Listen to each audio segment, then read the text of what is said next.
Mais pourquoi les explorateurs ont tellement réfuté l'ordre de Dieu? Pourquoi les explorateurs n'ont-ils pas voulu venir en Israël? Eh bien les amis, plusieurs avis sont donnés chez nos sages, dans le Talmud, dans le Zohar, dans les Rishonim, plusieurs réponses. Parmi tant d'autres, je vais vous en citer quelques-unes. Eh bien, d'abord, de ce qui est marqué dans le verset, ils ont dit, on a peur, on n'y arrivera pas, c'est dangereux de venir en Israël. Dieu n'arrivera pas à battre les Cananéens. Il a réussi à battre Pharaon, mais il n'arrivera pas à battre les Cananéens. Imaginez, si on traduit ça en langage actuel, c'est de dire Dieu, il a réussi à battre les États-Unis, il n'arrivera pas à battre le Luxembourg. Voilà le rapport de force entre l'Égypte, la superpuissance de l'époque, et les 31 petits rois de Canaan. C'est dangereux, et on entend ça aujourd'hui. Non mais tu comprends, venir en Israël c'est super dangereux, il y a des attentats, il y a le terrorisme. Non mais enfin, cet argument, d'abord, il ne tient pas debout, parce qu'encore une fois, Kadosh Baruch Hu nous protège. Mais, mathématiquement parlant, est-ce que vous pouvez imaginer de petites secondes de quoi on parle? C'est terrible de rappeler ces faits-là, mais depuis les 100 dernières années, ont été tués en Israël de juifs près de 25 000 personnes. C'est énorme, c'est terrible. Et comment est-ce que je peux vous dire cette phrase sans être choquant?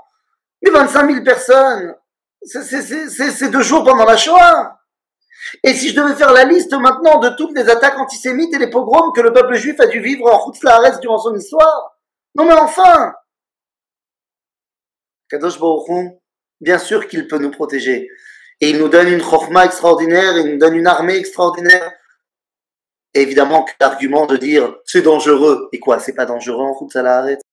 Il y a un danger terrible que nous n'avons pas évoqué hier dans la vidéo du grand chauffard. Mais un danger terrible. Mais enfin, soyons un tout petit peu conscients. L'assimilation en Chutz La'aretz, mais ce sont des proportions absolument terribles. Terribles. Alors il y a eu un autre argument amené par les explorateurs. Un argument de dire ah non mais enfin, on va quand même pas aller en Israël parce que si on va en Israël, on sera obligé de travailler la terre. Et donc on pourra moins se concentrer à l'étude de la Torah. J'adore cet argument. C'est vrai qu'en Chutz La'aretz, à l'époque du désert, ils étaient dans une yeshiva fantastique.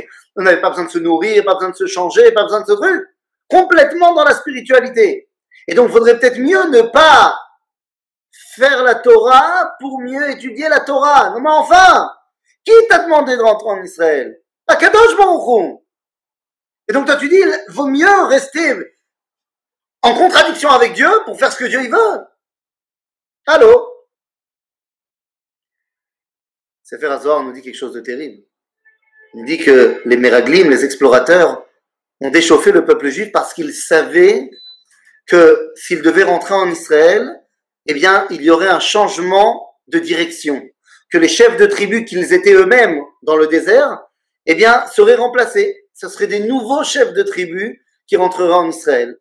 Et ils ne voulaient pas laisser leur place. Tu comprends? Ils avaient une place de choix, ils étaient des dirigeants communautaires, et des bons dirigeants communautaires.